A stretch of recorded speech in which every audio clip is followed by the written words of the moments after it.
دوسرا پردہ ہے سطر، جسم کو ڈھانپ کر رکھنا۔ مرد کے لیے سطر کا حصہ کچھ اور ہے، عورت کے لیے پورا جسم سطر ہے۔ مرد کے لیے عورت کا پورا جسم سطر ہے، سوائے چہرے کی ٹکیا کے اور ہاتھوں کے اور پاؤں کے۔ پھر ہے حجاب۔ اگر مسلمان عورت گھر سے باہر نکلتی ہے یا کہیں گھر کے اندر بھی کوئی نامحرم آتے ہیں تو ان سے پھر چہرے کا پردہ بھی لازم ہے۔ محرم کون ہے؟ محرم وہ لوگ ہوتے ہیں کہ جن سے کسی بھی حالت میں کبھی بھی نکاح کا کوئی امکان نہ ہو۔ باپ سب سے بڑا محرم ہے۔ ظاہر بات ہے کہ کچھ بھی ہو جائے بیٹی کا اور باپ کا نکاح نہیں ہو سکتا۔ بھائی ابدی محرم ہے، اس کے درمیان، ان دونوں کے بہن بھائی کے درمیان رشتہ نہیں ہو سکتا۔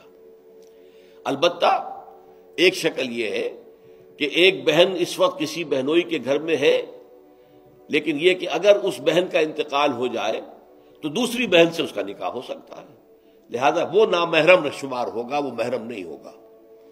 اس حوالے سے وہ جو ابدی محرمات ابدیہ ہے وہ ہے محرم، اور ان کے سامنے کھلے چہرے کے ساتھ بھی عورت نہیں آ سکتی۔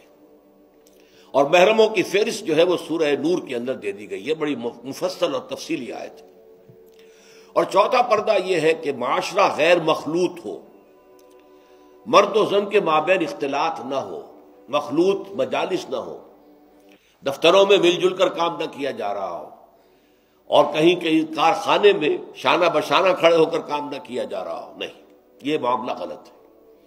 بلکہ سیگریگیٹڈ سوسائٹی، عورتوں کے دائرہ کار، کسی شے پر پابندی نہیں ہے۔ عورتوں کے لیے تفریح گاہیں بنائیں آپ، جس میں صرف عورتیں اور بچے جا سکتے ہو ایک خاص عمر کی حد تک، مرد نہیں جائیں گے۔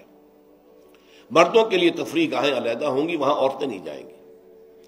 تو عورتوں اور مردوں کے درمیان عدم اختلاط، مدارس ہے، اسکول ہے، کالج ہے، یونیورسٹیاں علیحدہ علیحدہ بنا دیجئے، پڑھیں وہ بھی، یہ بھی پڑھیں، لیکن مخلوط نہ ہو، مخلوط تعلیم نہیں۔ تو یہ جو ہے غیر مخلوط معاشرت، یہ در حقیقت اسلامی معاشرے کا سب سے بڑا امتیاز ہے، سب سے بڑا علم ہے، سب سے بڑا شعار ہے۔ کوئی بھی غیر مسلم جو ہے اسلامی معاشرے میں آئے گا تو سب سے زیادہ بات جو اسے محسوس ہوگی وہ یہ ہے کہ یہاں عورتیں اور مرد جو ہیں وہ آپس میں ملے جلے ہوئے نہیں ہیں، بلکہ ان کے درمیان ایک گویا کہ بہت بڑا پردہ جو ہے معاشرے کے اندر لٹکا ہوا ہے، سیگریگیشن ہے۔ باقی یہ ہے کہ سطر سے آگے جسم جو ہے وہ صرف زوجین کے سامنے کھلے گا۔ مرد کا سطر صرف بیوی کے سامنے کھلے گا، یا ڈاکٹر اگر کوئی سرجری کرنی ہے تو ظاہر بات ہے کہ اس میں وہ پردہ نہیں ہوگا۔ عورت کا بھی چہرہ، ہاتھ اور پیر کے علاوہ جسم کا کوئی حصہ کسی محرم کے سامنے نہیں کھلے گا سوائے شوہر کے یا ڈاکٹر کے۔ یہ سارا جو تفصیلی نظام دیا گیا ہے، اس کا ہدف کیا ہے کہ یہ مرد اور عورت کے درمیان جو کشش اللہ نے رکھی ہے، زبردست کشش، یہ کشش اگر نہ ہو تو تمدن کا یہ ہنگامہ ہی نہ ہو، شادیاں لوگ کریں ہی نہ، اور لوگ جو ہیں یہ مشقتیں اور یہ مصیبتیں جھیلیں ہی نہ۔ اولاد کی پیدائش ہے، پھر ان کی پرورش ہے، پھر انہیں کھلانا پلانا ہے، ان کی تعلیم ہے، ان کی علاج معالجہ ہے، سو کھکھیڑ ہے۔ یہ سارا انسان کیوں برداشت کرتا ہے کہ جنسی جذبہ بہت زوردار اللہ تعالیٰ نے انسانوں میں رکھ دیا ہے۔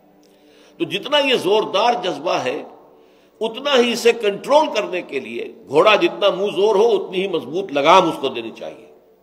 لہذا اس کے لیے یہ حدود اور قیود عائد کر دیے گئے تاکہ جو سیکشول ارج ہے یا سیکشول اٹریکشن جو کہ جنسی طور پر انسان کے اندر ہے، مرد میں بھی ہے عورت میں بھی ہے، وہ کل کی کل زوجین پر مرتکز ہو جائے۔ شوہر کا وہ پوری سیکشول ارج جو ہے وہ اپنی بیوی پر مرکوز ہو، بیوی کی وہ پوری جو سیکشول ارج ہے وہ اپنے شوہر پر مرکوز ہو، ادھر ادھر نگاہیں نہ بھٹکیں۔ مبادا کہیں جا کر کسی مرد کی نگاہ میں کوئی عورت کھب گئی، اب ظاہر بات ہے کہ آنکھ سے ہو کر وہ تصویر جو ہے نہا خانہ دل میں اتر جاتی ہے، پھر وہ خوابوں میں آئے گی، خیال میں چھائی رہے گی، نتیجہ کیا ہوگا؟ اپنی بیوی کی طرف سے توجہ ہٹ جائے گی، وہ جو بانڈ آف لو ہے اور باہمی اٹینشن ہے ایک دوسرے کی طرف شوہر اور بیوی کی، وہ کم ہو جائے گی، اور اس کا نتیجہ کیا نکلے گا کہ خاندان کا ادارہ کمزور ہو جائے گا، جس سے کہ اسلام چاہتا ہے کہ بہت مضبوط ادارہ ہو۔ اس لیے یہ ساری قدغنیں ہیں، یہ سارے ضوابط ہیں، یہ قواعد ہیں، بلکہ اسلامی معاشرے کا جیسا کہ میں نے عرض کیا یہ سب سے نمایاں وصف ہے کہ یہاں مرد و زن کا اختلاط نہیں ہے، کوئی فری انٹر مکسنگ نہیں ہے۔